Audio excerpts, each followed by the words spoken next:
Good morning, elected members and members of the public.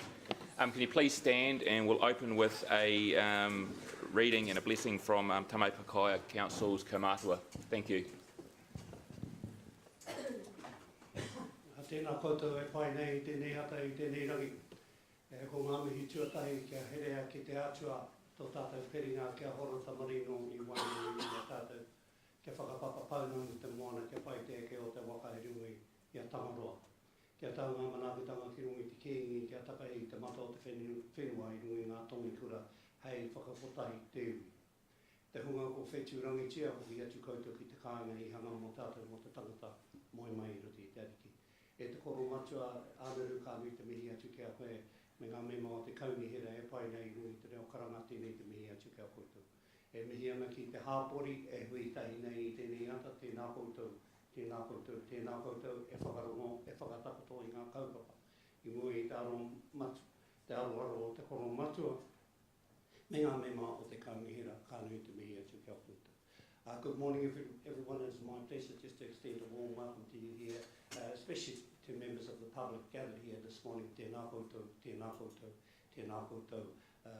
Andrew, thank you for your reading. I'll fill in for the chaplain who is not here today, but a little reading here. Normally I'm a translator from Māori into English, but I have something in English, and I'll try and give effect to it, what I think it means. And this is from Zechariah 4.6. This is the word of the Lord. It is not by might nor power, but by my spirit. I spoke at the citizenship last week, and I was talking about navigation. And a lot of people will look at the beauty of the canoe, the feathers, everything. If you ever see war canoes come down, you'll see the beauty of it. But sometimes when you're on the ocean and trying to get across the vast space, you don't look at the beautiful feathers, but you look at the lighthouse. So when I read this, it's telling me no matter what we do, keep your eye on the lighthouse, the spirit. There's power running up there. You can't see it, but it's there. The lighthouse is there too. No reira, tēnā koutou, e te koro matua, tēnā koe, kaheke. Thank you.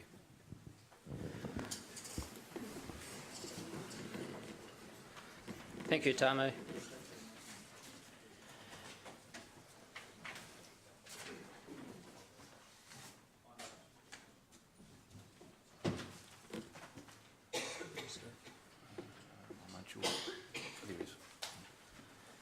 So before this meeting starts, I'd like to address some comments from yesterday's Growth and Infrastructure Committee.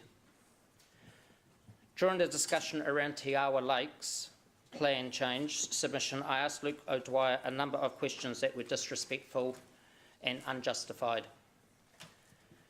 I am driven to ensure that as many greenfield sections as possible are available for Hamilton, and I'm frustrated that our city's autonomy can be challenged by parties external to our city. I let my strong views on this come through in my questioning. I have apologised this morning to Luke in person, and I extend that apology further than Luke to Lachlan and Calvin and his team for these questions and any inference that could be taken from them. Thank you. So we'll now open the long-term plan draft discussions council meeting of the 6th of December 2017. We have no apologies. Confirmation of agenda. Yes, so a mover and a seconder. Chair, I'd like you to consider moving item 10 on the agenda ahead of item 9. That is the discussion on the Housing Infrastructure Fund, the draft business case, to be considered prior to the draft 10-year budget. Could I ask Sean, please, to... the order has been set very carefully for very specific reasons. So, would you like me to give some reasons first, or do you want to have Sean speak first? I think we'll hear from the GM on this. Thank you, Mayor Andrew. So the reason for the HIF business case item coming after the 10-year plan item is that The HIF business case essentially would give effect to one of the recommendations or one of the items being considered in the 10-year plan report. So in the 10-year plan report, we're considering the growth program that Council wishes to support as part of the 10-year plan. The recommendation in the report includes the Peacock growth cell, which includes the HIF, the Housing Infrastructure Fund, which is the funding mechanism for that. So a debate on the funding mechanism without having first approved the actual growth cell would be out of order, we believe. Thank you. So do we have a mover? Do I get a chance to respond to that? I thought, Sean, you've got it round the wrong way. If we first debate the direction of the HIF loan application and agree that we wish to continue with that process and with that direction of travel, then are we not in a stronger position to vote or consider during the 10-year plan of the financial implications? So I just have a fear that we're putting the cart in front of the horse, in the sense that we will we might approve during the 10-year debate the 10-year plan, which includes funding Peacock, before we've actually decided to proceed after having seen the business case, that we actually proceed with continuing our discussions with central government and with the government agencies to continue the application for the HIF loan. Thank you, Councillor Rob, and with respect, if we approve the HIF, the Housing Infrastructure Fund business case, before we approve the growth program, we will almost be locked into having to approve that particular growth program because we've approved the funding for it. And so we need to approve the growth program which the funding relates to before we approve the detailed business case. In recommending and potentially approving the growth program in the report and the budget for that program, that includes, incorporated into that budget approval, is the Housing Infrastructure Fund loan as a component of that. So you will be approving the HIF as part of approving what's in the 10-year plan, and then the business case is actually the detail around that. I can partly understand what you're saying, Sean, but my concern would be that if we don't approve the business case and we've already approved the 10-year budget, we have a budget that we've approved that needs to be re-looked at and quite substantially changed from my reading of it, certainly from a financial perspective, that we would need to go back and rethink the 10-year plan through quite differently to what we might have already approved.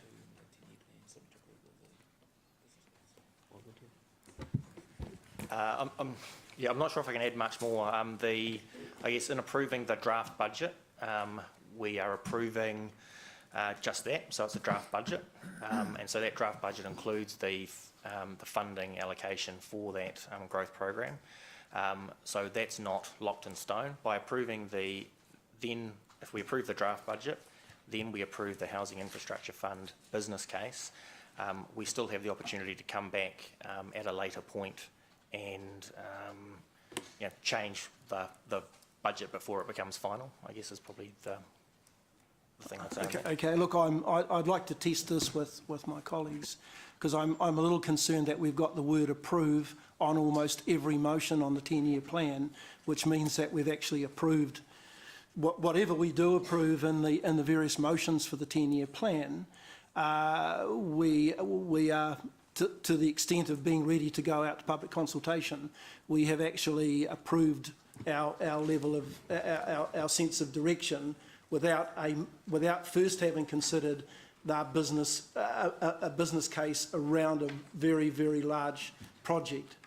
So, if I can, Your Worship, the report under the growth program, as it's laid out now, does discuss and talk about the benefits of the Housing Infrastructure Fund and how that impacts across all of the growth.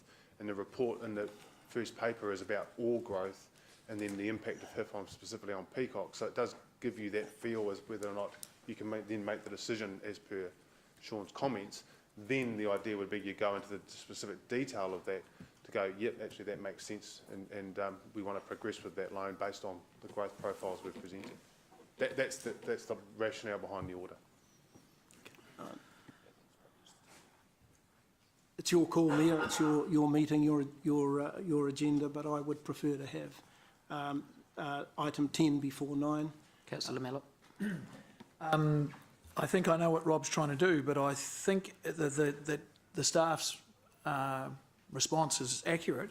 If you look at it from a point of view that initially we'll approve the concept of the growth out at Peacock, and then we're going to go down into a lower level of detail or a greater level of detail and then approve the funding for that, which happens to be the HIF. It could perhaps be mitigated, or it could be overcome by simply saying when we approve the overall growth program, just say a subject to approval of the funding mechanism for Peacocks, which is the HIF. Councillor Paula. I'm supporting Rob in part there because I think the devil is in the detail, and we've had it before when, and we've got to be really careful today not to be rushed through when everything is interconnected so acutely. And so maybe Councillor Mallett has a point if we do it a subject to, because until we get all of our programs and all of the dollars on the table, you know, people are going to be reluctant to lock in anything. And we were told today that we're going to have some robust discussions on a number of items, some of the unfunded is included. And from my point of view, I feel uncomfortable if I make decisions that then make those other decisions additional money rather than within the discussion. So I think with a little bit of winning amendment, what Rob's trying to achieve and can be done. Chief Executive. I'm ready. So I actually support the point put forward by Councillor Mallett. I mean, as simple as having a subject to. Would support that, GM. See that what I did there? Rob, are you happy with subject to? Sean, do you? Been in there as part of the reading that we've already done. But look, I'm trying to get things in an order. I'm not trying to disrupt the meeting in any way or the process. I'm trying to get an order around. It's not normal for us to approve a project without first having approved the business case, and to some extent we're going to be doing that by doing item 9 ahead of item 10. But look, if we put the subject to, and I'm happy to work with the rest of my colleagues on that. I don't think we're actually, we won't be approving the final business case until we're approving this business case, but Council then has the obligation to approve the various documents and finally approve Peacocks. I think this is stage 3 of a 5-stage project process. So as the GM mentioned, that we will go through various steps along the way, and I don't think either order necessarily precludes Council making a decision at a later stage to actually not progress with Peacocks anyway. So I'm supportive of a subject to, and I think that I'm looking at the GM to see whether or not he has any issue with that. I don't see that being an issue. Yeah. Okay, I'll move. Do we have a seconder? Mark, Councillor Mark. Councillor Rob, would you like to put an amendment up? I'll go with the intent of the meeting to make sure that we have appropriate processes in place. It does say here that we're approving a submission, that the business case is in the staff recommendation for the HIF. So we're going, I understand where you're coming from, Chief Executive, but I'm also a little bit concerned that you know, we are putting the cart in front of the horse here. And if we decided not to go ahead with the HIF loan on Peacock, then our 10-year plan, which we've already perhaps approved subject to public consultation, will need, in my view, a substantial rewrite. Okay, before we vote, I'll just hand over to the Democracy Manager to go through any changes in the agenda. Thank you, Chair. So in confirming the agenda today, elected members, it's important to note the detail on the sheet in front of you, which I will also read for the live stream. That is the one that says run sheet, Councillor Mallett. So the agenda will be confirmed noting the following. Item 9, draft 10-year plan budget 2018 to 28 has been circulated under separate cover. Item 10, housing infrastructure has been circulated under separate cover. Item 10, housing infrastructure attachment 4 appendices have been circulated under separate cover electronically. Item 7, Waikato means business contribution to economic development, will now be taken together with item 9, draft 10-year budget 2018-28. An additional late item 12, which is a recommendation from yesterday's Growth and Infrastructure Committee concerning a regional petrol tax, has been added to the agenda. The item is late due to recent information received from central government on this matter. The agenda order may need to be flexible to accommodate the availability of presenters. The following corrections and clarifications are noted for the 10-year plan report. These have been previously circulated to elected members and are attached to the run sheet. They relate to Waipa Council rates, page 21, Hamilton Gardens proposal, page 292, the recommendation for community infrastructure on page 8, growth capital figures, pages 27 to 29, operating and maintenance costs for the River Plan extension, page 76, strategies and plans for the CCTP on page 262. Please note that information and replacement pages will be available to the public via the website at the conclusion of this meeting. Thank you.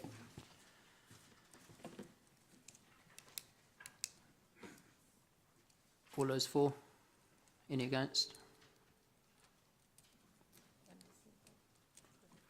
Could you read that out, please? One member dissenting, Councillor Pascoe. Okay, today's meeting I'll be running it with 3 members voting for, speaking for, and then I'll be asking for anyone who's speaking against.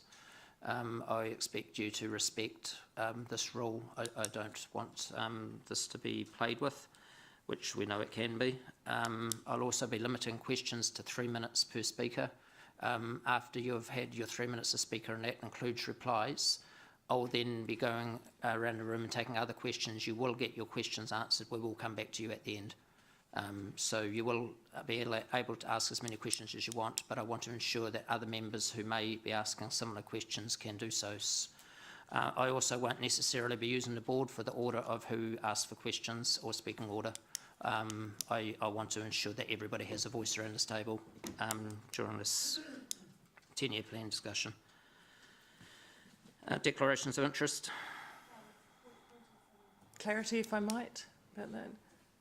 I missed the first comment that you made. So are you sticking to the 2 minutes per member for debate? 3 for, 3 against? No. No, I'm not. So you're allowing everyone to debate to the full limit, but yes, you're going to try and manage the questions. Is that what you're saying?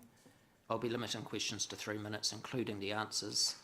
At that stage, we'll move on to the next person who has questions. We will come back to you at the end once everybody's asked their questions. There's very often questions that are asked from other members who need a voice as well, which may well cover off the questioning and the questions that you're asking. Okay, so at the end of the time, everyone's questions will have been answered in some order, because I do feel it's really important at this biggest plan of all time to allow full questioning. Is that what you're suggesting? So you'll come back round and we will all have our questions answered.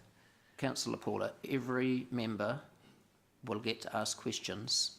They will be, after 3 minutes, we'll move on to the next person who's asking questions. Mm-hmm. We will come back to that person at the end of questions if there's any questions they still have that are unanswered. For that, I get that, for as long as those questions exist. So until the questions are exhausted on the topic, you'll allow a round questioning. That sounds good. Declarations of interest? Sorry. So just clarification on the speakers. Initially you said in your statement 3 for and 3 against, but then when Councillor Southgate just questioned for clarification, you said no, that wasn't the case. What is it? What are you wanting? There's 2 things happening here. First is questioning. Yeah, I understand questioning. My question's about the debate. At debates, there will be, according to the standing orders, There'll be 3 who speak for, I'll be or against. I'll then be asking anybody who speaks the other way. At that stage, I'll be calling for the vote. I'll hand over to democracy on that. Seb. Go. Standing orders provide that in the event that 3 members consecutively speak for or against a motion, the chair may call for speakers to the contrary. If there are no speakers to the contrary, the mayor, as chair, is entitled to move directly to put the motion. So to be clear, if 3 speakers consecutively speak for, or 3 speakers consecutively speak against a motion, the mayor will ask if there are any contrary speakers. If there are no contrary speakers, the mayor may put the motion. And then from there, I went on to say that I won't necessarily be going off the board because I want to ensure that every member here does get a chance on different subjects. I don't want the first person who gets in and pushes a button first to be speaking on every item. So I may choose not to follow the board on this order of speakers when it comes to debate. Got a quick question. Is that 3 plus the mover, or does it include the mover of a particular item? It includes the mover, but So the it's- mover has a right of reply. So it's 2 plus the mover? Okay. Just through you, Mr Mayor, I hate to be difficult, but this is so important. A, nothing must be rushed today. It must be done thoroughly and properly. B, this is one of the most important democratic decisions that elected members make in their term. And I do feel that if people feel strongly that they, and it's a public record of debate. If people feel strongly that they want to participate in the debate and they keep on point, then I don't see any reason to restrain them from doing so. So I don't really support that, but that's my voice to it. Chair, just a clarification of democracy. If after 3 affirmative speakers have spoken and a negating person speaks, does that then reopen the discussion for affirming speakers to come back into the debate again? Yes.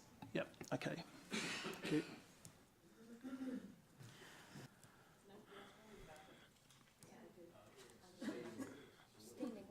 Councillor Paula, they're your standing orders. They're not my standing orders, they're our standing orders. I'm following the standing orders. This isn't something that I've made up. Order, Your Worship, you can choose to relax the standing orders for debate and or for questioning. That's in your hands.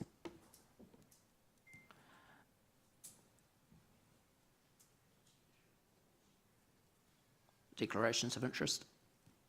Yes, Chair, I have one. My wife is a volunteer at the Citizens Advice Bureau, and that is the subject of discussion on section 3D, attachment 9 on page 322.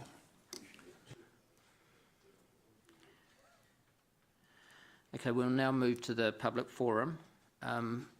There's a lot of people speaking in a public forum, and I've not limited, as we normally would, and as standing orders provide for a cut-off at half an hour. I've ensured that anyone who's on the list will get a voice. You have 3 minutes. There'll be no questions. You have, at 2 minutes, a bell will ring. At 3 minutes, you must stop. I'll be, at that stage, interjecting and asking you to stop, and your microphone will be turned off. So I would appreciate, there's a lot of you, and we're going to be going for over an hour, so I respectfully ask you to stay by the timing. So at 2 minutes, a bell will ring. That gives you 1 more minute to start wrapping it up. At 3 minutes, the final bell will ring. So I'll let you finish your sentence at 3 minutes, but I just don't want it to ramble on. So, okay. So if you just think about your speeches or what you've got to say and be precise and clear. So and just to reiterate, there will be no questions. So thank you. So I'll hand over to democracy. Sorry, Councillor Jeff. Thanks, Mayor Andrew. No questions whatsoever. I'm just thinking it may be useful at times just for a clarification of issues. If even if we were to have one, maybe 1 or 2 questions per speaker? Or? No, I want to keep it moving. 3 minutes is the total time, so there will be no questions. Thank you. Right. Kia ora and welcome. Our first speaker this morning is Matthew Cooper, Sport Waikato, who's speaking to the 10-year plan. Second indoor court. Coming down with him and speaking separately is Alistair Jones from the University of Waikato, speaking also to the 10-year plan, second indoor court. Welcome both. Mayor Andrew, councillors, staff, members of the public and media, thank you for this opportunity. The sport and recreation sector in the Waikato has an evidence-based plan called Moving Waikato 2025, a 10-year plan. Hamilton City is a critical player in that plan. It has one vision: a healthy, vibrant, physically active and a successful Hamilton City and Waikato region. There are 4 guiding principles to this plan. It talks about sustainable partnerships, multi-use, multi-purpose, and playing to our strength as the whole facilities component of that plan. There will be separate presentations, one from the Deputy Vice-Chancellor of the University of Waikato, Alistair Jones, to my left, an overview of the university's proposed sports development master plan that includes a second 4 to 5 indoor court facility for our city and our region. Rotorua Indoor Recreation Centre Trust and Rotorua High School, Liz Can, the manager of the facility, and the principal of Rotorua High, Natasha Hamada, will jointly represent an overview of the capacity and utilisation of the Peak, a Hamilton City Council funded alongside Ministry of Education facility, opened in August, to give some insight to how that is running very well at the moment. There are, inside the facilities plan, year 1 and 3 priorities. Included inside that plan of the regional facilities plan is in Hamilton City is the need for a second set of 4 to 5 indoor courts to meet the need.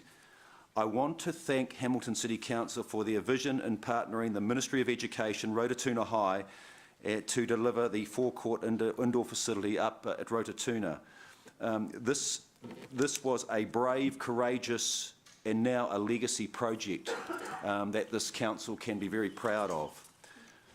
The location, the partnership is right for the second indoor court facility at an internationally renowned University of Waikato. Right location, neighbouring populated TAs and city growth with Peacock's development and the inland port.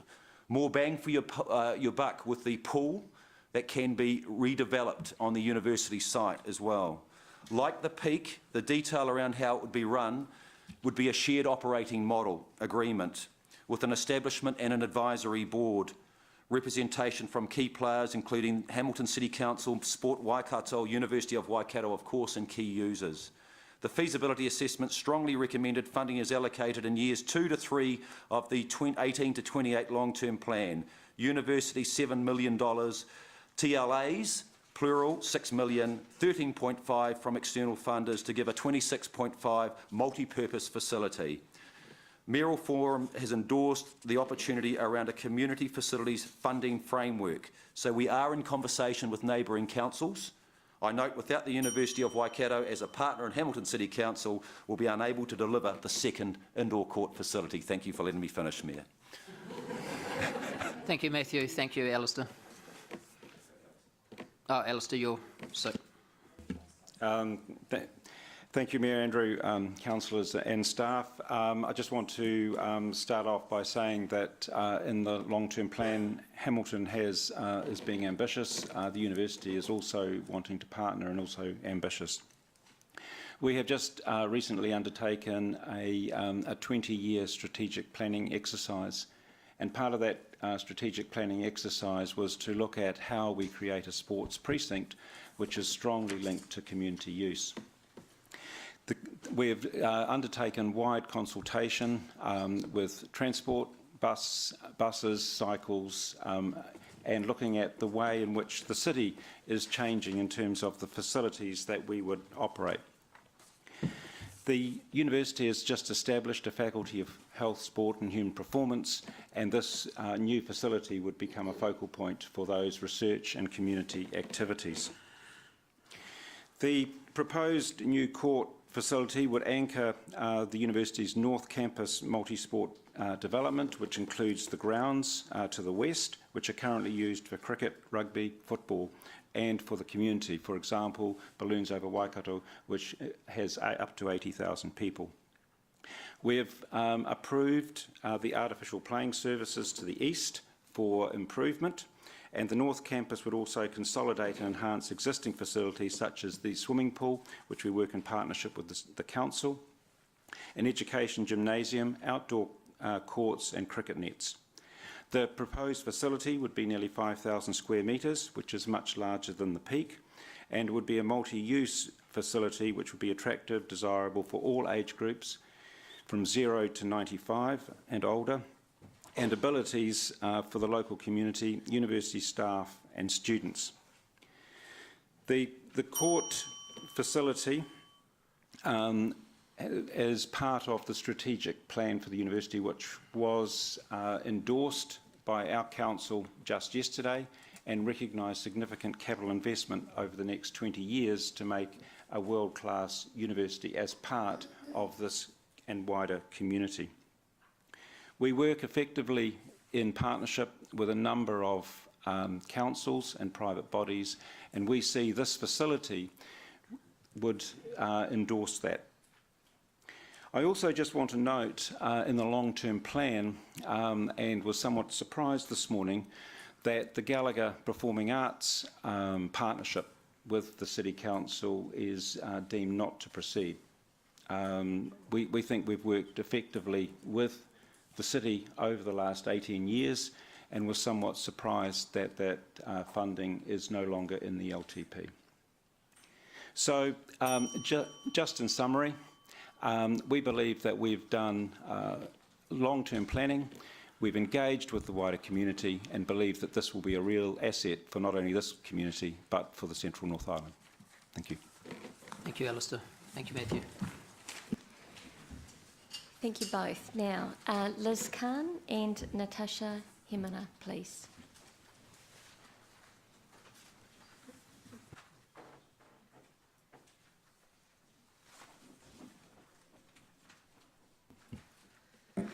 So my name's Liz Can and I'm the Facility Manager for the Peak, which has been open now for 3 months. The Peak is in use 62% of our opening hours already, and it is used by the school during the day and in the community in the evening, with our popular times in the evening already at 100% capacity. So the facility caters for the 5 main sports codes of Waibop futsal, and they are training every evening on a Friday and all day on a Sunday. And we hosted their Hawke's Bay versus Waibop event in October. Volleyball Waikato has held their Northern Zone competition and the junior secondary school competition. And we've got other sports such as Waikato basketball, Hamilton City netball and Waikato badminton all on the go. So it is a very, very popular and busy place. The partnership model has been fantastic because it has meant that we've been able to share resources such as our policies and also the management experience that Natasha and I and our senior management teams bring. We have learnt some lessons from opening the facility. Such practical needs such as storage, office space and our reception space could certainly be improved upon. And we do have currently some ongoing issues with some of our equipment that has been supplied. So there are some teething issues that the next facility could certainly learn from. I'll hand over to Natasha to talk about some of the future proofing. Kia ora, ngā mihi nui ki a koutou katoa. Ko Natasha Hemana tōku ingoa, and I am the principal at Rototuna Senior High School. I think from the school's perspective, and right from the establishment of our schools in Rototuna, the key thing was to ensure that our schools were community-based, that we enabled ourselves to be a hub and a centre to allow community in and out access, and this partnership has significantly been able to help us assist in that. Our key values and motto is connect, inspire and soar. And that's literally what we're able to do. We're able to connect with the community in a lot more engaging way. We're able to provide a space that is a high-level facility for our students and community to access, to inspire them, to be able to access sporting I suppose, activities and pursuits at a high level. It is something that we would not have been able to achieve without the Hamilton City Council support, and we really recognise that. In terms of our future proofing, we're wanting to make sure we continue to grow and access and provide more space and opportunity for our local residents and community to engage in. Kia ora. Kia ora, thank you. Thank you, Liz and Natasha. Our next speaker this morning is Sonia Furston. She's the Go Eco Manager, and Sonia is speaking to the 10-year plan, investment in cycle infrastructure, waste and restoration. Welcome, Sonia. Thank you for the opportunity to speak this morning.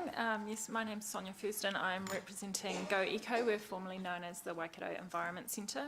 As we're a community organisation working with and for the community towards the vision of healthy environments supported by thriving communities. With this in mind, we've identified 3 key areas that we'd like to urge Council to include and prioritise in the proposed long-term plan and budget. Broadly speaking, these are biodiversity and restoration, waste minimisation and cycling infrastructure, in particular commuter cycling. There are others speaking this morning on the biodiversity and gully restoration in more detail, but briefly to summarise, we urge and encourage Council to move funding of the gully restoration program up the priority list and to increase it to previous levels so it can be effective. We also ask that funding for Waiwhakariki Natural Heritage Park be included, in particular opening the facility up to the public, which may in turn encourage funding and support from the public and other community sources. As part of this, we'd encourage moving the combined entrance with the zoo into the funded projects as well. Again, this will capitalise on the great work and considerable resources that both Council and much of the community have already put into these projects over many years. With regards to the waste minimisation, we've already spoken in support of the petition presented yesterday to increase curbside recycling, and we've submitted during the public process on Council's waste minimisation plan in more detail. So to summarise, we urge Council to continue supporting the increased collection of plastics 1 to 7 at curbside, keeping glass separated from mixed recycles to prevent contamination of the recycling streams, and also to include a separate organics bin for food waste, which is a major component of Hamilton City's waste and is a key component of making sure that more waste is diverted from landfill. For example, increasingly takeaway containers are compostable, but these are only commercially compostable and there are no facilities in Hamilton currently. On cycling infrastructure, as I said, commuter cycling, we particularly urge Council to continue to support. We've been very pleased to see so many cycling infrastructure projects already in the proposed funded section of the long-term plan, and our submission would also be to bring some of these funding projects further forward in the plan. For example, the School Links project, the University Link and CBD connections, as well as improving the safety on bridge crossings for pedestrians and cyclists. Not only does this bring benefits to the community sooner by... Sonia, you have 3 minutes up. Can you just wrap that up there? Oh, sorry. Yep. But may enable Council to seek additional funding from the current coalition government, which seems more inclined to support public and active transport options. Thank you, Sonia. Our next speaker this morning is Angela Cumming. Angela is speaking to the 10-year plan, Destination Playgrounds.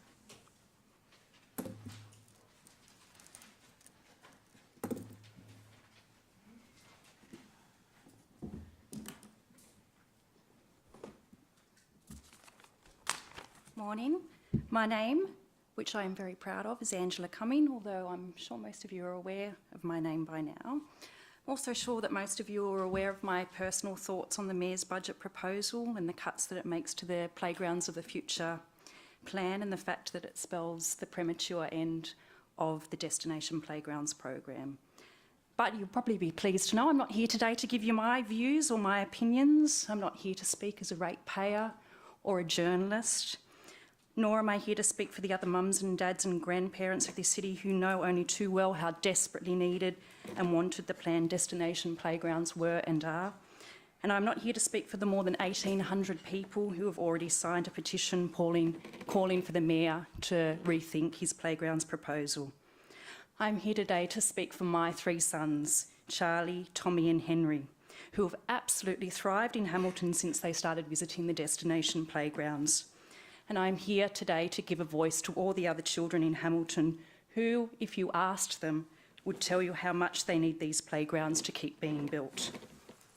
I'm here to speak for the disabled children of Hamilton who depend on these destination playgrounds as safe spaces where they can play with all other children and feel equal and included. I am here to give a voice to children like Charlie Brown, who gave me this letter to read to the Mayor. So if I may. Dear the Mayor of Hamilton, my name is Charlie Brown and I am 7 years old and I live in Hillcrest. I would really like the new playground at Hillcrest Park because I live across the road from Hillcrest Park and it will be easy for Mum to take me, my brother and my sister to play at the park. I also have lots of friends in the neighbourhood that would love to play at the park with me. At present there is only a swing, slide and seesaw, and these are not things we can play together on as a group. I like playing on slides, tramps, merry-go-rounds, monkey bars, sand pits and things to climb. My favourite playgrounds to visit are the lake, the Hamilton Gardens and the Margaret May Playground in Christchurch. Could you please reconsider building the destination playgrounds so my family and friends are able to visit a playground together? Most of you have raised children and know how tight money can be. If you're like me, you would set aside an amount of money each week to do your grocery shopping. When I do my grocery shopping, I put in the trolley first things for my kids. I see other things that I might like or want or need, but my children come first, and I hope the councillors of Hamilton do the same with our city's budget. Play is often talked about as if it were a relief from serious learning, but for children, play is serious learning. Play is really the work of childhood. You may be familiar with the Maori proverb that was quoted in the New Zealand Parliament this week. The way the young sapling is nurtured determines how the tree will grow, and from how the children grow, so will the shape be of Aotearoa. What shape do you want Hamilton to be when little Charlie Brown grows up here? Please don't take the cheap way out when it comes to Hamilton's children. They deserve better than that.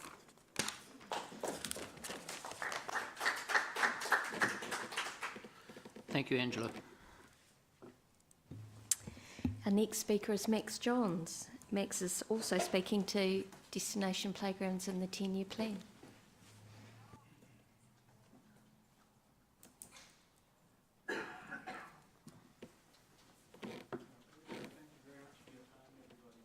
I am here as both an old Hamiltonian, having grown up here, lived here 18 years of my childhood, also as a new Hamiltonian, having moved back earlier this year.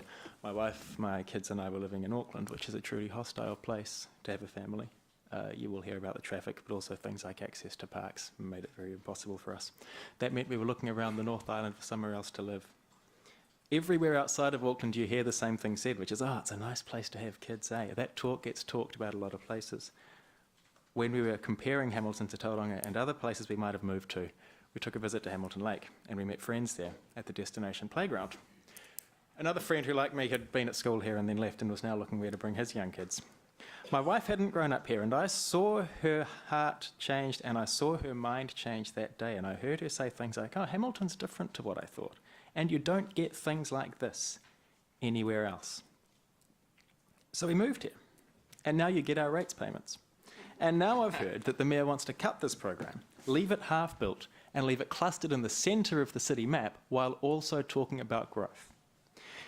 If you don't want to grow one of the biggest assets you have when it comes to winning hearts and changing minds, then you've got a bad 10-year plan in front of you.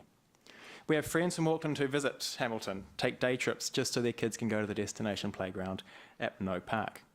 We have friends and family who'll come and stay with us, uncles, aunties, grandparents, and anyone who stays with us for a night will get a trip to a destination playground with our kids, and if they have any, their own kids as well. And that's when we hear, oh, Hamilton's different to what I thought. You don't get things like this anywhere else. Interestingly, those same visitors almost always get taken to the Hamilton Gardens as well, which is something else that's effectively been trashed in this 10-year plan. As has, of course, maintenance of playgrounds as well, as if the library and Waterworld and theatre weren't giving you enough warning signs about the folly of leaving maintenance out of your plans. I think given the vote margin that he turned up with and the plan he's put in front of you, it's probably quite reasonable to expect we've got a one-term mayor in the city right now. That would mean that if you're any of the other councillors, you've got to find a way to unhitch yourself from this wagon. We've heard balance the book rhetoric a lot, but we know that there's new spending in this plan and that you people sitting around here have the opportunity to decide where to direct that spending. If you're looking for a way to differentiate yourself from the person who authored this plan and to find a way to ensure that as the city grows, it grows well and attracts people and it can change minds and win hearts, compare the different places you can spend your money. Listen to people telling you, Hamilton's different to what I thought. You don't get things like this anywhere else, and retain the Destinations Playground program as it was originally designed. Thank you very much.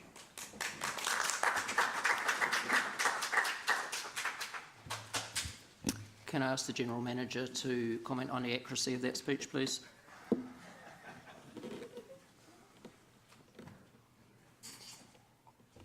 What I can say is that in the papers that have gone out and the proposals, there's $3 million capital spend for playgrounds. There's $1.27 million for operational expenditure to look after the playgrounds. There's also $7.9 million for renewals of our current playgrounds. And we have around 82 playgrounds across the city, and 8 of those are destination playgrounds. So you can see that there's significant funding, well over $10 million, heading towards $11 to $12 million towards playgrounds. Could I also ask through you, Mr Chair, for a comment on the comment made by the speaker just before, that your proposal trashes the Hamilton Gardens?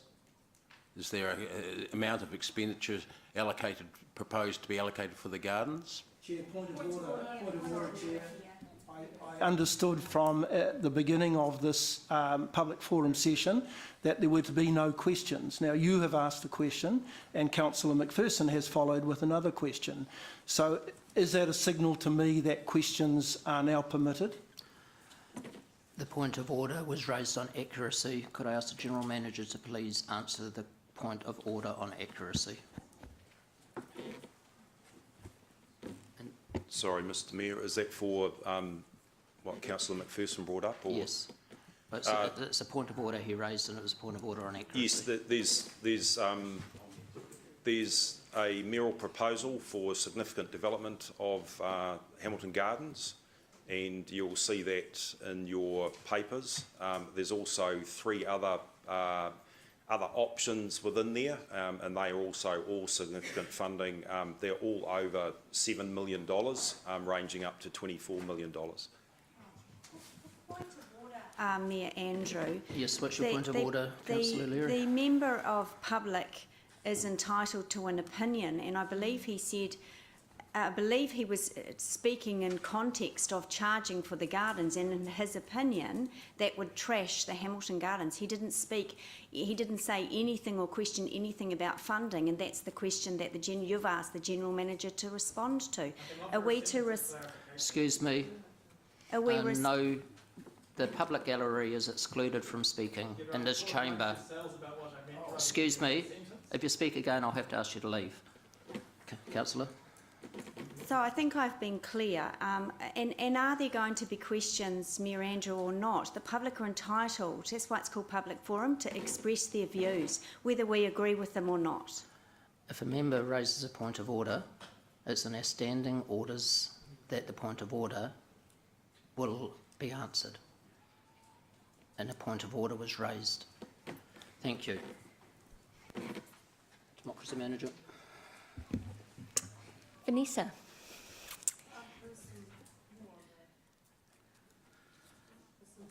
I'll take a point of order, but I won't take questions. What's your Point of order is that we're now operating contrary to the direction that was set at the beginning of the meeting, and I do believe. Excuse me. What's your point of order? That we were running contrary to the agreement at the beginning of the meeting. That is not a point of order, Councillor Leary. Thank you.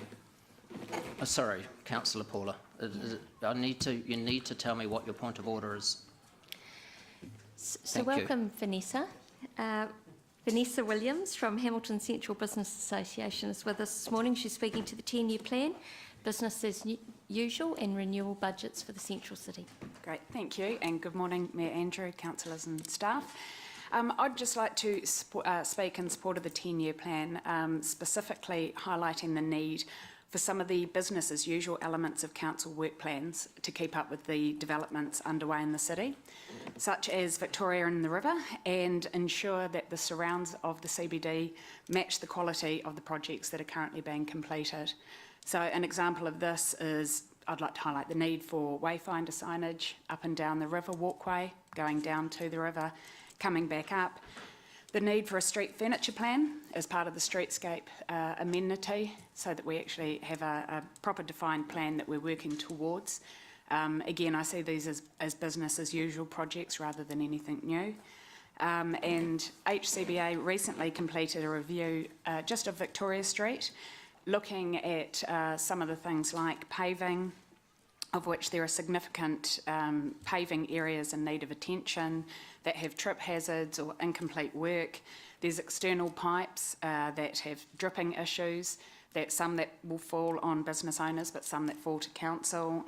There's buildings with broken glass and overhanging signage that is of concern as a potential falling hazard to pedestrians. Under veranda lighting has been highlighted by many businesses as being of urgent need, which I understand got deferred till the 2021 to be scheduled for then. And it really is urgent in terms of not just the beautification element, but in terms of safety. And this is a reoccurring issue that does get highlighted to me.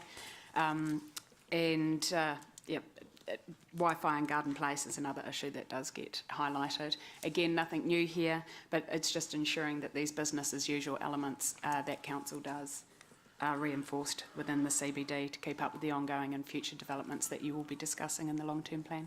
Thank you. Yes. Thank you, Vanessa.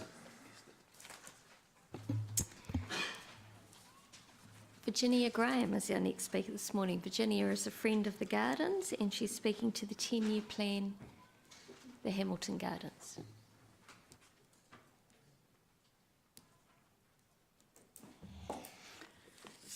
Mayor Andrew and elected members, thank you very much for this opportunity. The Friends of Hamilton Gardens believe that the development of the gardens must continue for the benefit of the city and the wider region. A wide spectrum of visitors come to experience the simple joys of beauty, peace and birdsong, and to learn from the variety of gardens in the enclosed sector which tell the story of gardens throughout history. A different way to learn about the growth of civilization, and this is a unique garden concept found nowhere else in the world. Mayor Andrew has proposed differential charges for entry to the enclosed gardens. These charges would impact on the activities of the Friends, in particular the many volunteers who staff the information centre 363 days a year, and I am one of those volunteers. We do not support charging for entry to the gardens at this stage, and acknowledge all the disadvantages as listed under item 32 in the report. In addition, information centre volunteers are concerned at the time it would take to assess a visitor's entry status. Volunteers are there at the start of what we hope will be a memorable experience for our visitors, not to make judgments on age and residency. Several volunteers have already indicated that they would resign if this requirement went ahead. Currently, the value of the volunteers' time at $18 an hour has been calculated at $90,604 per annum. Volunteers have been staffing the centre for 23 years, a considerable contribution. 4 paid staff would be needed to replace the volunteers at a conservative cost of $160,000 per annum. Volunteers bring valuable knowledge from many years of service and association. Charging may result in a decline in donations and community support for the Friends events. Differential charging marginalises sections of our community. For example, students who are not ratepayers and those on fixed incomes from outside the city boundary. There should be no discrimination regarding entry to a public park based on whether one can afford it or not. Visitors express admiration for Hamilton City when they learn how the gardens have been developed through successful partnerships between the Council, Gardens Development Trust and the Friends, which is a great community role model, a great example of cooperation. We urge the Hamilton City Council to uphold its commitment to this partnership by continuing the targeted rate for the next 7 years to allow the next stage of development. This is a painless, non-contentious solution. The Friends' willingness, commitment and ability to fundraise will be seriously challenged if the targeted rate is discontinued. The gardens have been built on goodwill and the generosity of many. It should not be seen as a commercial empire, but a happy place for people. Surely the motivation for garden creators throughout civilization. Thank you.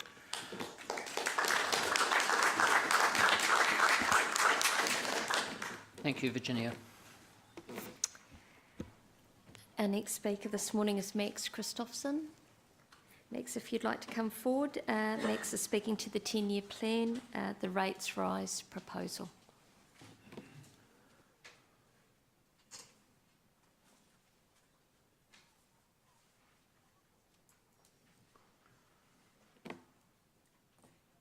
Good morning, Mayor. Good morning, councillors. Good morning, public.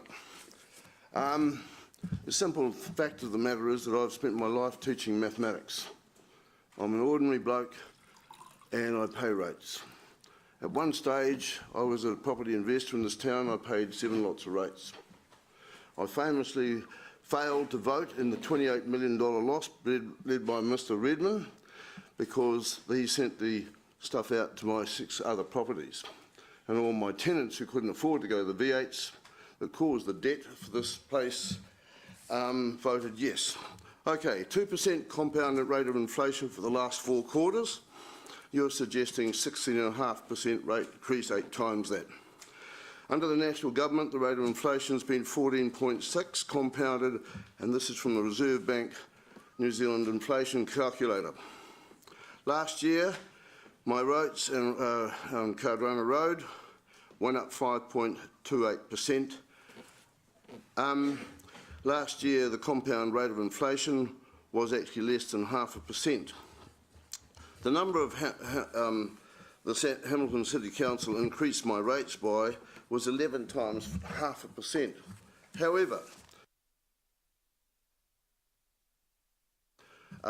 statement which reads, and it was the 10th of March last year, under the provisions of the Act of your annuity is adjusted annually in line with the movement of Consumer Price Index by Statistics New Zealand, provided the movement of 0.5% or more. The movement of the CPI to the 31st of December 2015 was 0.1%, which is less than 0.5%.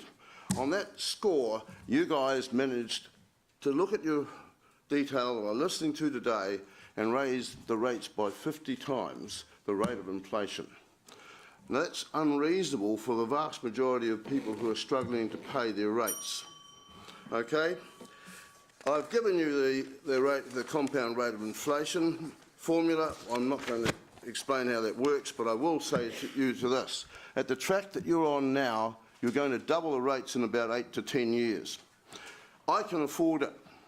So can you. But there will be about 60% of the people in this town can't, based on the data that came out of the census, which was published by the Waikato Times after the last census. So, on the next page it says 72. If you divide the number of an expected rate of inflation into 72, you get a rough idea of how fast things double. And down the bottom of the page I've showed you that if you put the rates up by 3% above a 2% rate of inflation, then that's a 50% increase. If you do it by 4%, then that's 100% over the rate of inflation.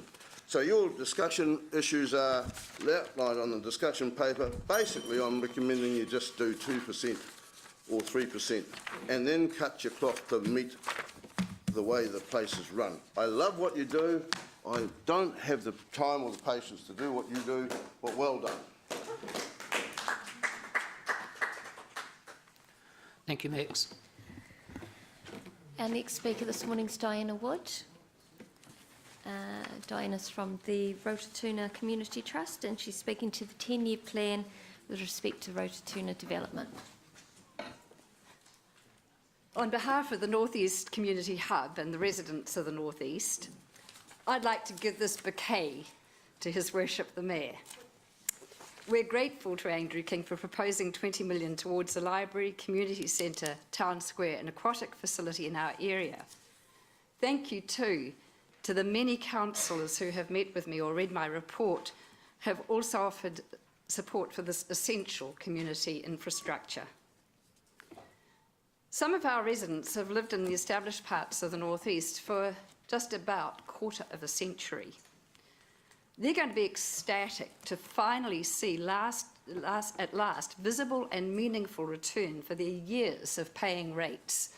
It's been a real bogs and drains effort out the North East, and we really, really lack essential community infrastructure. I would dare to say that most of the residents in our area are immigrants. They're either immigrants from other towns, we've had quite a few from the Christchurch earthquake situation, and they're from all over the world. You only have to walk down our walkways to see the huge variety of people we have living out there.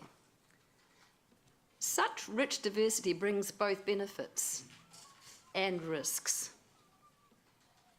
Most especially the risk of alienation and isolation for those newcomers who find it hugely challenging to meet neighbours and become involved. We've got these enormous 6-foot-high fences around our properties that someone thought was a great idea. For those people isolated behind those fences, a community hub where they can bump shoulders with others who live nearby, that may be their best hope of overcoming homesickness and loneliness. I chatted with a Muslim woman at the park the other night. She left Afghanistan 7 years ago. She spent 6 years living in Korea, unable to speak the language. Her small children were born there. And now she's here, and she has no way of meeting other people, and she is struggling with the language. We can do better for her.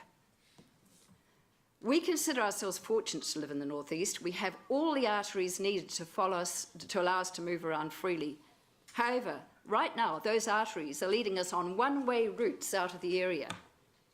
Our part of town lacks a beating heart. By providing the town with a place that will bring our residents together, give them a place to meet, a place that feeds their brains, souls and imaginations, and a place where they can learn to be safe or keep fit in the water, that will make our area vibrant. That will bring the North East to life. Please, have a heart. Please provide the funding that would give a heart to our emerging community. What a legacy that would be from this council. Thank you.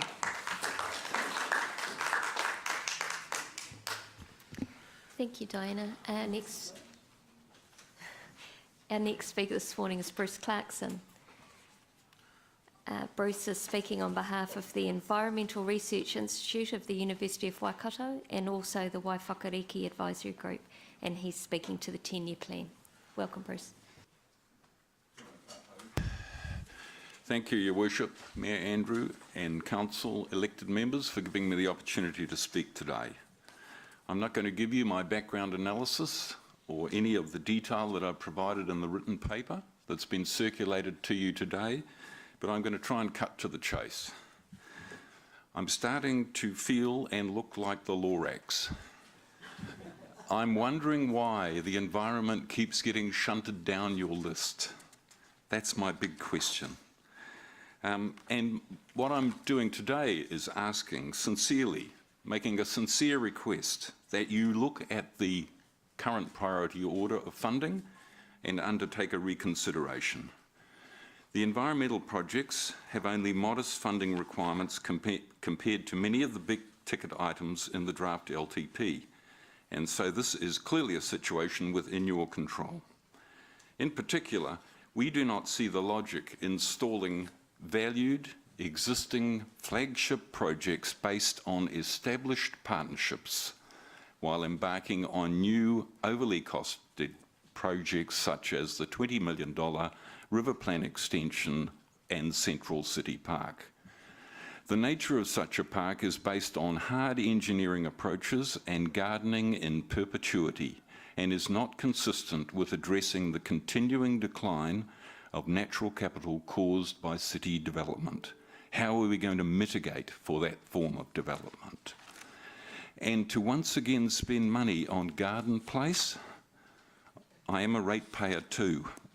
It's happened more than once. And without addressing the fundamental drivers of CBD decline, to me seems wasteful. I suggest that supporting the Gully Restoration Program and Waiwhakariki Natural Heritage Park more adequately will make a tangible difference to enhancing the city environment and responding appropriately to the Environment Court's consent order of 1 May 2015 relating to the district plan. So to conclude, we support funding of option 1 of the Waiwhakariki currently unfunded proposal attachment 17. This discussion has been ongoing with the HCC for some time, and we consider it is critical to ensure that the project does not lose momentum. We also support funding modified versions of option 2 or option 1 of the Hamilton Zoo Master Plan, and in particular, the entranceway to the zoo and Waiwhakariki. It's the priority, as it would enable a more coordinated approach to managing these highly complementary projects.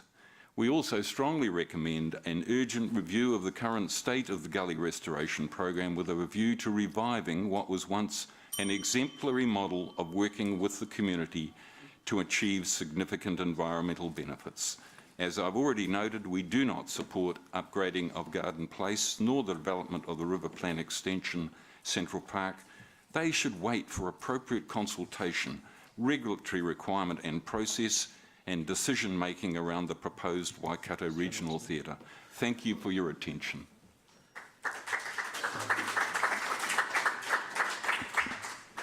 Thank you, Bruce, and thank you, Diane, who spoke before Bruce. Amy Van Way Loft. Is Amy here? Yes, it's Dr. Amy Van Way Lovett. Thank you very much, Dr. Van Way Lovett. You are speaking to 10-year plan with respect to the polls. Welcome. Thank you. Mr. Mayor, our esteemed council members, I come here today to speak about our pools here in Hamilton. And in particular, there is a discussion that has yet to be open to the public to discuss whether or not we privatize the running of our public pools. The question around this would be why? Is it an issue of performance? If this is the case, what happened between September of this year and October that warranted this review? In September of this year, on your own website at the Hamilton City Council, there is a quote that says, "We've been carefully managing our pool for several years.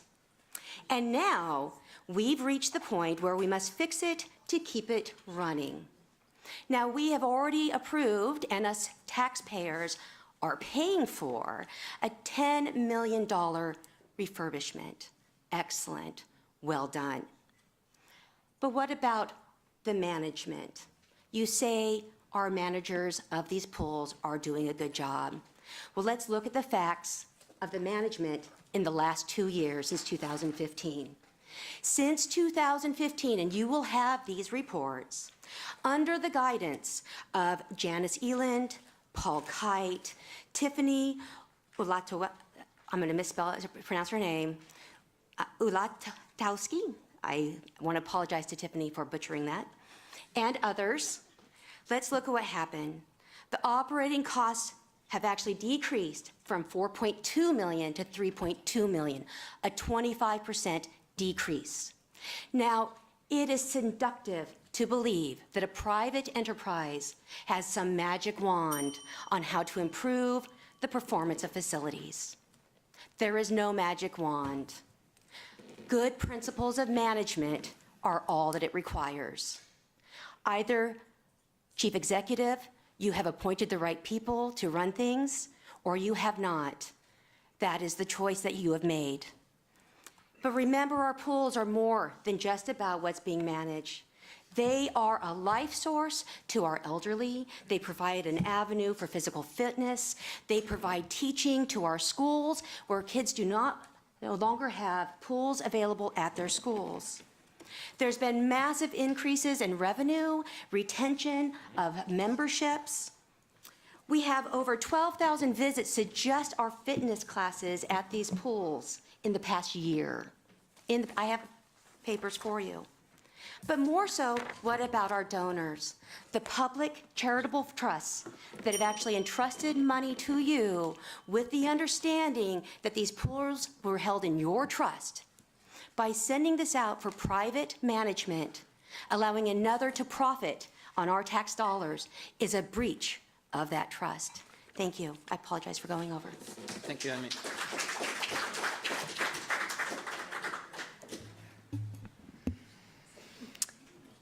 Brian Main. Brian's with us this morning. He's speaking to the 10-year plan in respect to the proposed Hamilton Gardens charge. Welcome, Brian.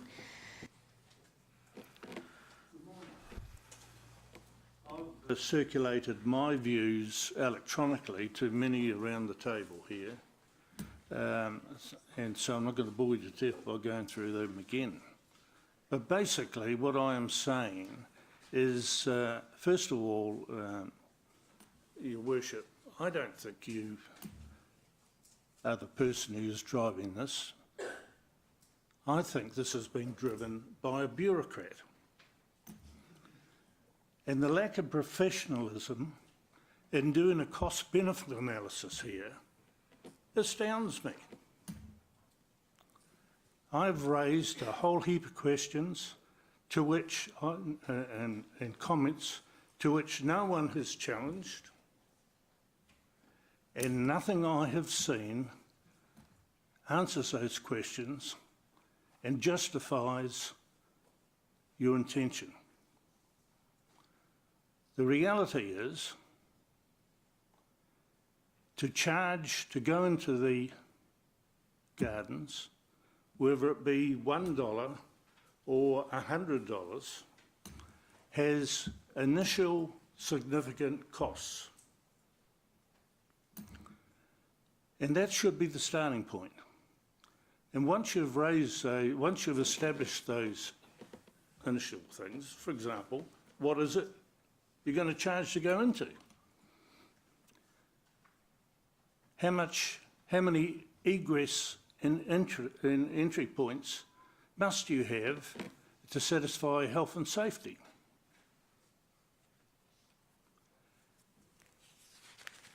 If you collect money, and it could be a very significant money, considering we get about 80,000 visitors, not locals, a year at the gardens, who's going to look after that money? Who's going to protect those who are holding that money? Who's going to account for that money? A lot of bureaucrats. So I challenge you to provide an acceptable and challengeable cost-benefit analysis before you undertake this process. Thank you. Thank you, Brian.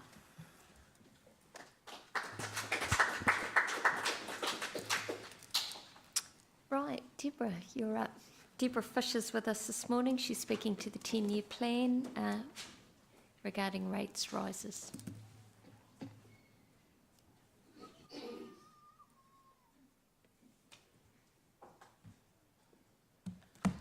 Sorry, my printer ran out of ink. I'll have to read it off the computer. Okay. Growth. Yes, we need growth. Yes, we need houses. And yes, saving $70 million from an interest-free loan sounds like a good idea, but a loan must still be repaid. Opening the Peacocks area for development by utilising the HIF was the preferred choice of central government and would allow the city to take advantage of other subsidies. However, what is the point in developing plans such as HUGs and future-proof if you are going to throw them out the window? All of the growth scenarios developed for the 10-year plan provide for incremental development in accordance with existing or committed PDAs, and an agreement is being finalised in Rotokauri. There is some risk that developers in Rotorua may wish to develop earlier and may push ahead regardless if Peacocks is chosen.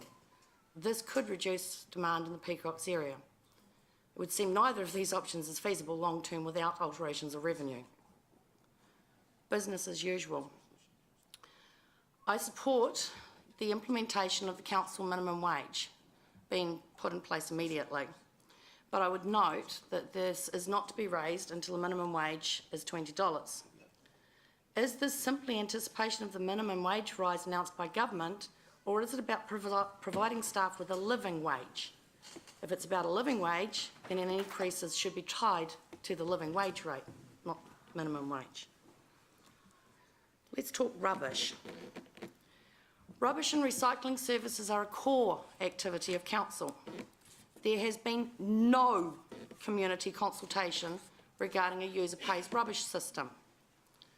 A user pays rubbish and recycling system will generate 61 million revenue in 10 years for council, and it will reduce the cost of the services from 75.6 million to 28.4 million. But at what cost? Those that will bear the cost are the ones that can least afford it, such as students, superannuitants and low-income households. When rates go up, rents go up, so tenants will be facing a rent increase and expected to pay for their rubbish removal.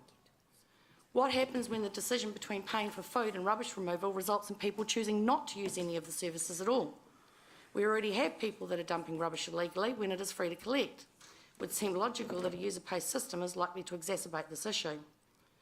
I have personally helped a family in a town where rubbish was user pays remove 20 to 30 rubbish bags from their garage because they couldn't afford to have it collected. Situations like this are a health hazard. This proposal does not consider the potential impact of a user pay system to the environment, amenity or residents' health and safety. In an article to the Waikato Times, Mr Briggs said, "This council's not looking to put up rates to pay for baubles or toys for the city. It's ensuring we have got a really robust base to invest in the future."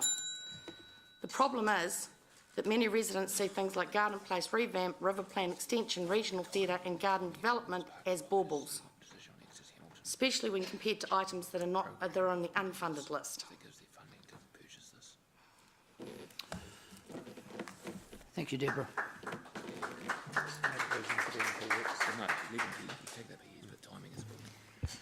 Thank you, Deborah. Anna Casey Cox. Anna, if you'd like to come forward. Anna speaking to the 10-year plan with respect to the living wage.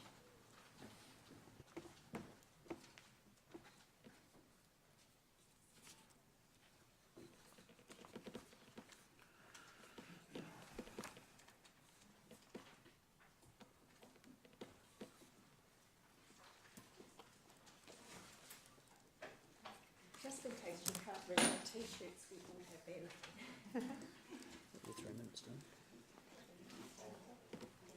You'll hold it for us? Okay. Kia ora koutou. Thank you for the opportunity to speak today on the living wage and in respect to the proposal for the minimum wage of $20 for all staff at Hamilton City Council, put forward by Your Worship the Mayor. Andrew, would like to commend you for that proposal. We think that it's a courageous move for social justice, and we really appreciate the commitment to that. We'd ask you to go the next step to endorse the living wage, because this is a move that would stand you shoulder to shoulder with the other cities, big cities in New Zealand, with Christchurch, with Wellington and with Auckland. And we think, you know, you're already taking a big step towards it anyway. The living wage at the moment is $20.20, so it's 20 more cents in the first instance. But what you would also be committing to for the living wage would be around considering your contracts and how they afford a living wage for people in our community. And through that, looking at the contracts, you would be valuing people like cleaners and security guards who do, you know, effectively contribute to the functioning of this city. So the living wage isn't just about direct employees, it's about, you know, the contracted services too. And this is what Auckland, Wellington and Christchurch are committed to. And we really encourage Hamilton City Council to also take that step. And we acknowledge Councillor Dave McPherson for his advocacy for the living wage over many years now. And we've handed out a brochure to you, which really just says, you know, what the difference it will make to people's lives, and the living wage will make to people's lives. And it will also contribute to our economy, and that people who earn the living wage will spend more money in our city because they'll have more disposable income to do that. So it's a good move in terms of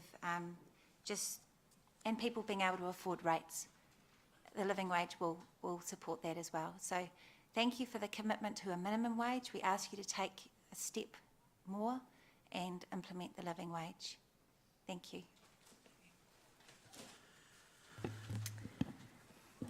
Thank you, Anna.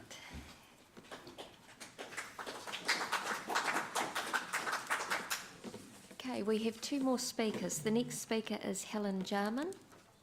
Helen, if you come forward, speaking to Victoria on the River and Embassy Park.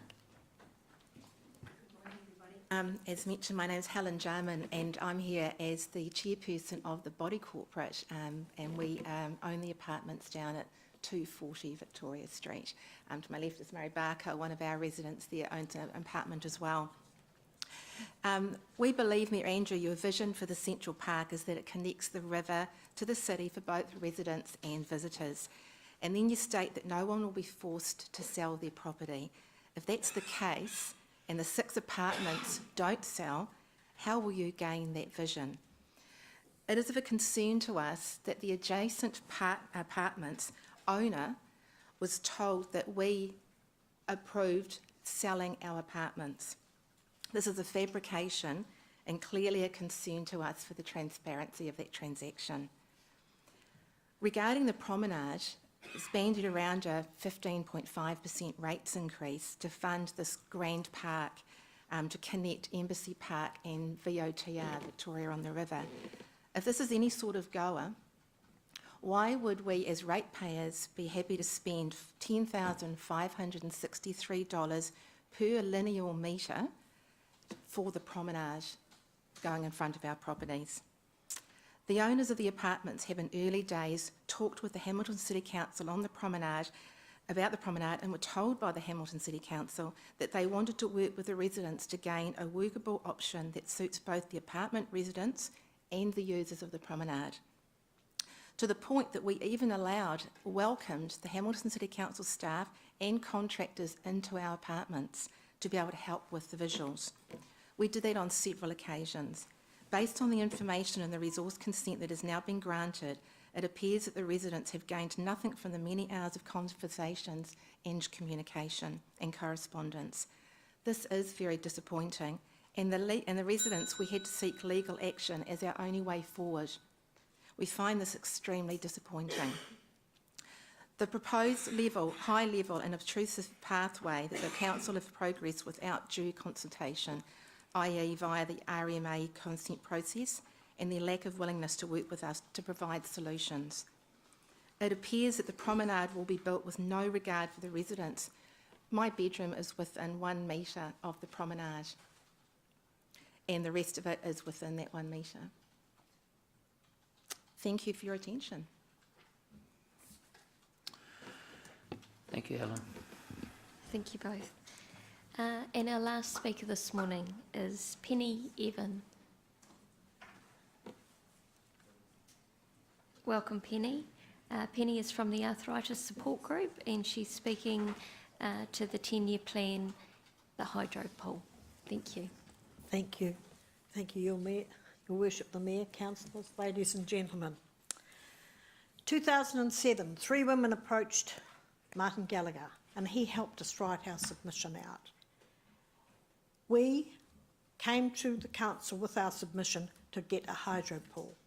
In the end, they agreed if we raised 1.8 million, if you're going to privatise it, we'd like the money back. That'd be good. It was a lot of hard work. We're not young people. Most of us were in our late 60s, 70s, some were in their 80s. We got a trust formed. We literally ran 2 and 3 stalls every Saturday to publicise and make sure it all went well. It took 3 years, and the Trust, I must admit, did a wonderful job. But it was such hard work. If you privatise this pool, how are the prices going to stay?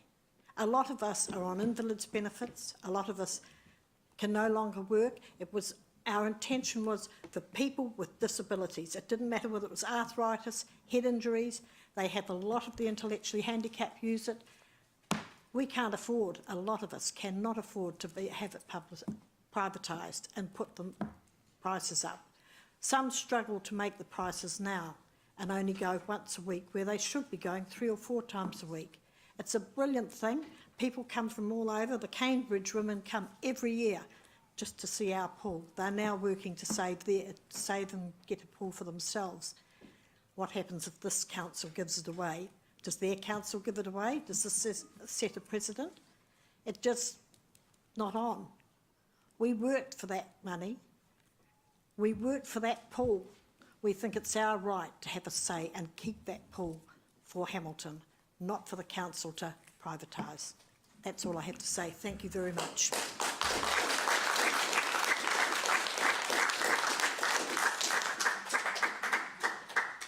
Thank you, Penny. Could I ask the General Manager to comment on the accuracy of that presentation, please? Specifically on the privatisation of our pools.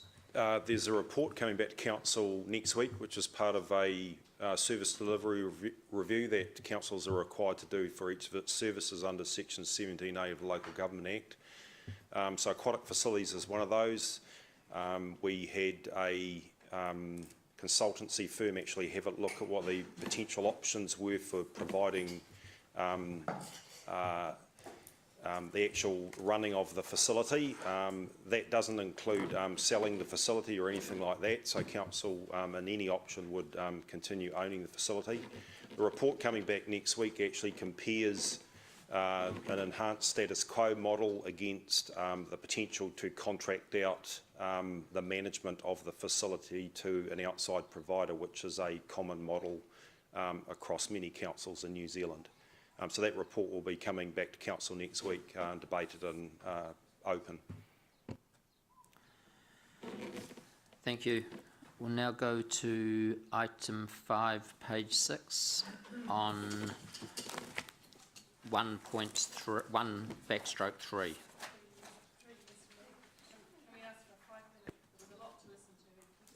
5-minute break. I just want to keep this moving, so... Well, I need to come for stop, and I think it's only fair and reasonable that I can do that. I'm trying to set the day up onto our spacings to keep it moving, which is how I normally run my meetings, so, and I'd like to stay with that today. So we will be breaking at 11:30. So we're in the document, open agenda 1/3. The one that says 1/3 in front of it? Yeah, which is the one of 3, the first agenda. Yeah. Yep. And we're on page 6.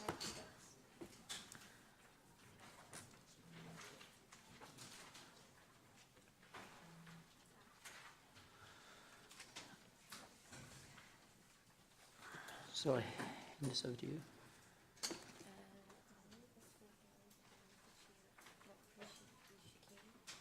Okay, so I hand this over to the Democracy Manager.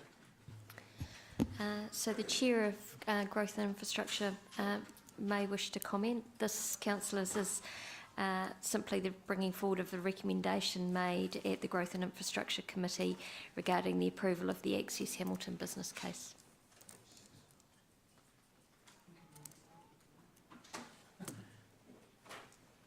Can we have the recommendation up on the screen, please, Steph? So Dave, would you like to move that?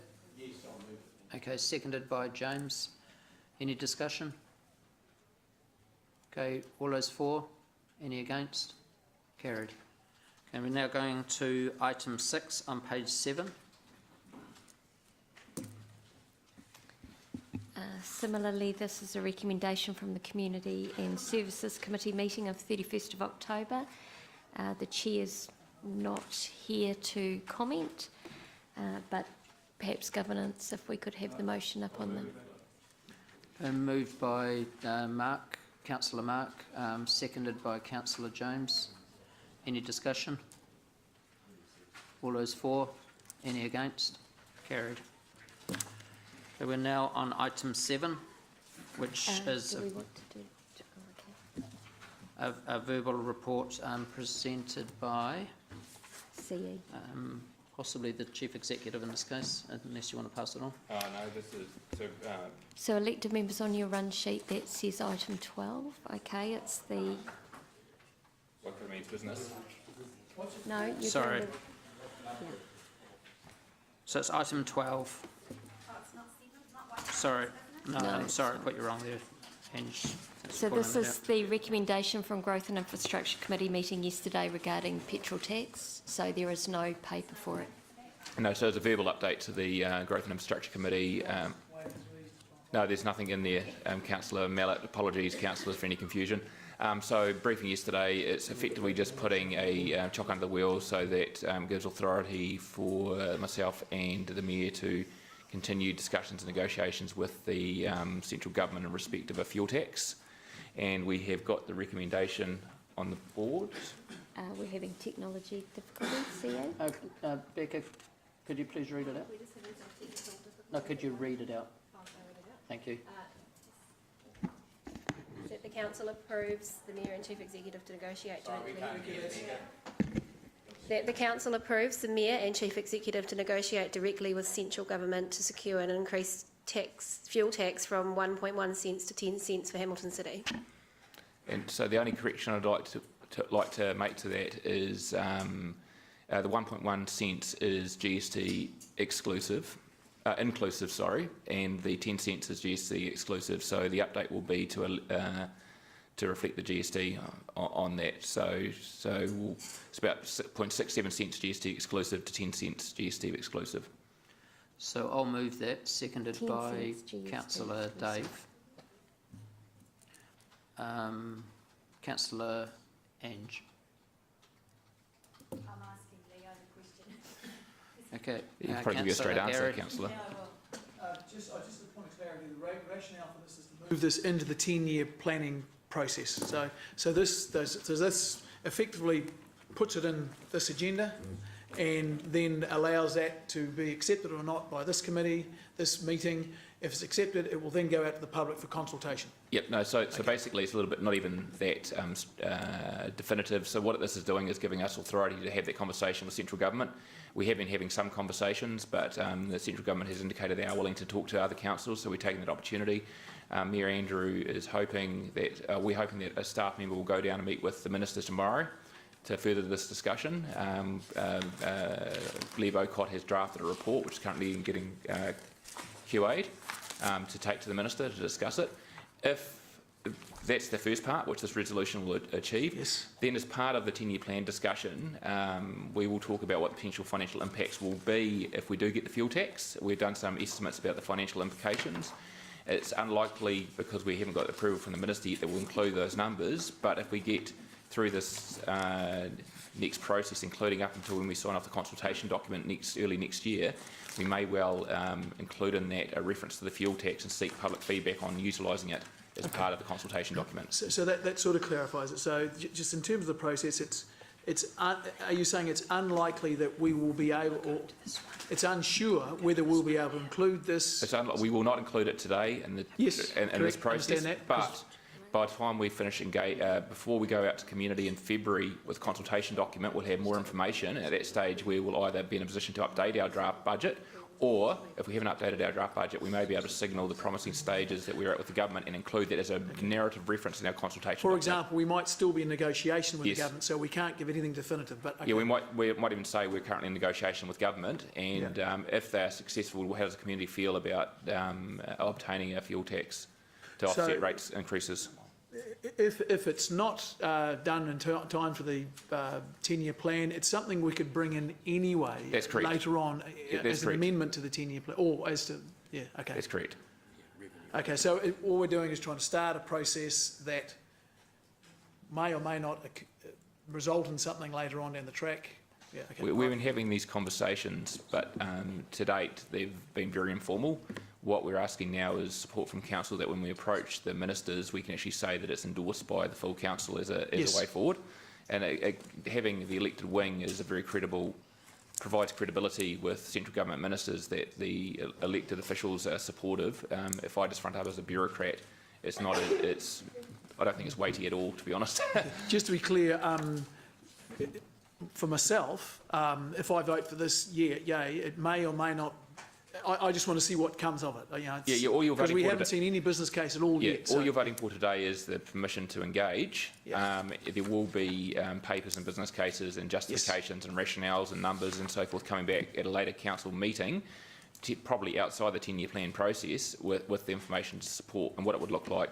And it was raised yesterday in some questioning. There's also the opportunity to leverage and work with the Waipara and Waikato councils who haven't even considered this yet as well. So there's some advantages in a bigger catchment from a leakage point of view as well in terms of that aspect. But anyway. Okay, thank you. Sarah, can I just ask you to check the recommendation on the board, please?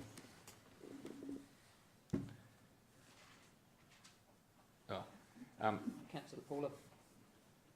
Question. This is something that's, well, it's not left field in the sense that it's been loose conversations around the place, but it's a bit left field coming at the last minute. A couple of questions. Issues. Are there any issues with the fact that this hasn't appeared in any, hasn't been forecast at all to the public until this point in time? Could that put this at risk? From a process point of view. That's one question. And the other question, Mayor Andrew, is I noticed the motion says... Totally. We've got to go for that. Okay, it'd be good if the Chief Sorry, I'm just... My apologies, Councillor Paula. Blair has just provided me an updated resolution, so I was just trying to understand that. I wasn't listening to you. Sorry, Councillor Paula. Well, I am happy to pause when that happens, but... one of the questions was, because we have certain obligations about what goes in the draft plan and consultation with the public, this coming in at the very, very last moment, is there a risk to it? The second question is around the wording. I'll be interested to see what you change it to, because you've got negotiated directly with central government to secure an increased fuel tax. That suggests that we would go there. We would go there anyway if they said yes. The wording needs to be to secure, or to potentially, because we need to look at it. We need to look at what it does. It should be say to discuss. So on that note, Blair has an updated resolution. So with the leave of Mayor King and Councillor McPherson, can we have 5 minutes as the movers? Can we have 5 minutes just to update it to Blair's more robust recommendation, which will also satisfy Councillor Paula's concerns? Okay, so we'll stop for morning tea and we'll come back at 11:30. Go for it. I know.